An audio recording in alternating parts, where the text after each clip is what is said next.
Isso era até uma parada que eu ia te perguntar. Porque sempre existiu o cara que era de direita, o cara de esquerda, só que agora se chegou num momento que não é mais direita e esquerda.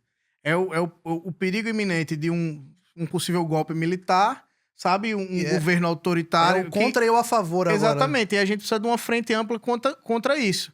E aí, o que eu ia te perguntar é o seguinte: se tu falou no passado, e aí você disse aí, sei lá, prejudicou o Detonautas em algum momento, suas posições. E o que tu acha que mudou da época? Porque tu não mudou de opinião.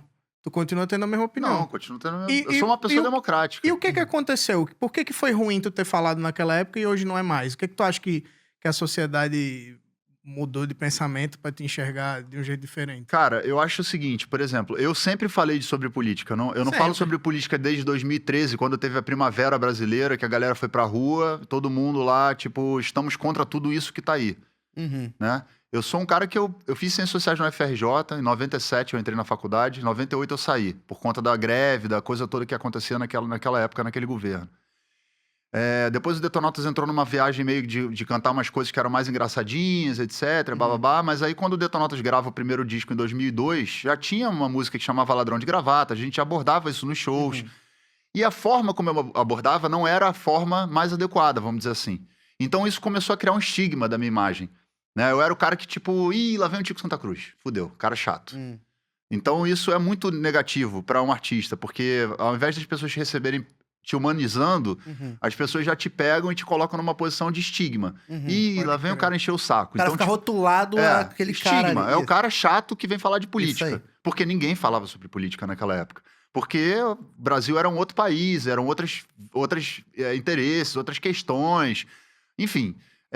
em 2013 para frente, a gente começa a ver que as pessoas começam a se interessar pelo assunto da política. Sim. E aí, como tá todo mundo começando a tatear o tema, as pessoas ainda não têm conhecimento suficiente, em termos de conceito mesmo, de conteúdo, para saber em que posição efetivamente elas se encontram. Né? E a partir de 2014, quando a Dilma...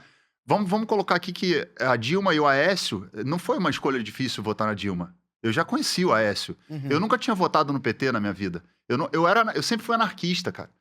Sacou? Tipo, não anarcocapitalista, que isso aí é uma piada. Sim. Eu sempre fui anarquista. Eu tenho um símbolo do anarquismo aqui. Eu gostava de ler Bakunin. Eu era o cara que, tipo, me movimentava com os grupos anarquistas. Então, tipo, a minha visão de mundo, naquela época, que me permitia esse posicionamento... Era um posicionamento seguinte: a governo eu sou contra. Era um moleque mais novo, né? Aquela coisa anarquia. Ao contrário do que as pessoas imaginam, a anarquia não é bagunça. A anarquia é o sistema mais sofisticado que existe, que não existe Estado, porque todo mundo sabe quais são os seus direitos e quais são os seus limites. Então não precisa ninguém te falar o que você tem que fazer. Né? A anarquia, basicamente, cada indivíduo tem os seus próprios direitos e sabe respeitar os direitos dos outros sem precisar de uma autoridade para dizer o que é certo e o que é errado. Então, assim, óbvio, isso é uma visão romântica, não é impossível ter um sistema anárquico. É uma utopia. Assim como o comunismo também é uma utopia. Né? Então, de certa forma, em 2014, quando começa essa movimentação do Aécio Neves falar, que faz que nem Carlos Lacerda e fala, não vai governar. Isso é uma atitude idiota, cara. Porque o país não pode se submeter a uma pessoa porque ela perdeu a eleição... E vai travar um país que já não estava sendo bem administrado, porque a Dilma cometeu muitos erros, e eu não sou uma pessoa cega para admitir que... Eu não sou não vou levantar bandeira aqui. O PT fez coisas boas e fez coisas ruins. Então, ela estava vindo numa política econômica equivocada. Se a gente quiser aprofundar o papo, eu posso apontar quais são todos os equívocos que ela cometeu. Né? Então, assim... mas isso não dá direito a vir um personagem como Aécio Neves. E o Aécio Neves. E ele... eu tava esperando isso. Merda debaixo do tapete. Exatamente, entendeu? Então, eu conhecia o Aécio Neves. Eu conheço o Aécio Neves. Eu sei quem é o Aécio Neves. Ficou evidente pro Brasil inteiro quem é o Aécio Neves. Sim. É inacreditável que ele ainda tem uma cadeira. Ele é mineiro, então ele come quieto, tá lá quietinho, ninguém fala dele. Desapareceu da mídia. Sumiu, mas tá lá. Eu acho que aquela eleição era ele sabia que ele tinha tanta merda escondida debaixo do tapete. Que era pra salvar ele. Era pra salvar ele. Exatamente. Não era? E quando ele não conseguiu se salvar, o que ele fez? Tumultuou. E a merda começou a feder ali. E ali, meu irmão, quando ele começou a tumultuar esse bagulho, eu falei assim, puta, galera... Aí, a coisa da história, né? De você estudar a história e perceber que quando existe um movimento... Eu não gostaria de usar a palavra da direita, porque eu não quero colocar a direita nessa posição, mas foi a direita que começou esse movimento, né? Que veio desembocar agora na extrema-direita. Sim. E nesse momento eu acho que é importante a gente ter um diálogo com a direita, até para ela poder fazer uma autocrítica em relação a esse movimento lá, de bater lá naquele lugar ali que é que abre a caixa de Pandora, que é quando você começa a desestabilizar a democracia. Imediatamente eu me levantei. Eu falei, peraí, não podemos brincar com a democracia. Eu não fui defender o PT, eu fui defender o mandato democrático da presidenta Dilma.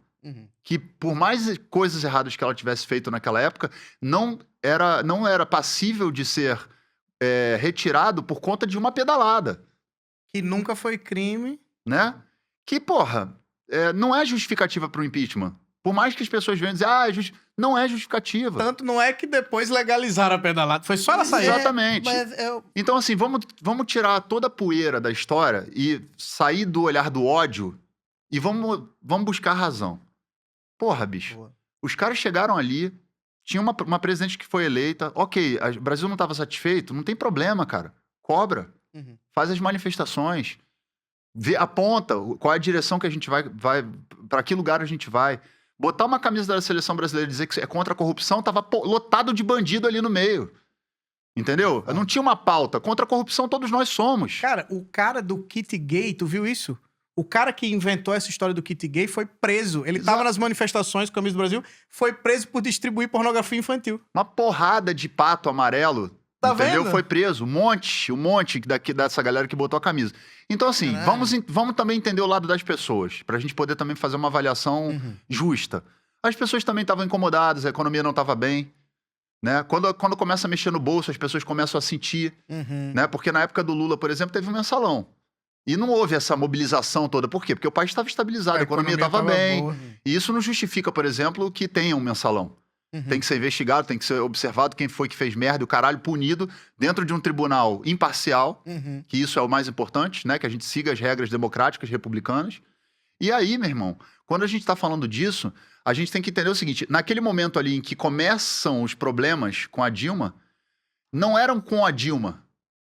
Era um problema econômico, era um problema de tava faltando grana. A galera queria, tava reclamando que a gasolina tava R$3, a gasolina tá R$7. Meu irmão. A carne tava cara. Não tem ninguém com a camisa com a bandeira do Brasil, com a camisa da seleção brasileira, reclamando que agora a carne tá cara pra caralho, a cesta básica tá uma fortuna, o gás não para de subir, a gasolina tá quase R$7. O dólar tá assim. O dólar tá, entendeu? Então, assim, vamos ser honestos, cara. Ninguém foi lá tirar por causa da pedalada. As pessoas tiraram porque não estavam conseguindo ganhar na urna.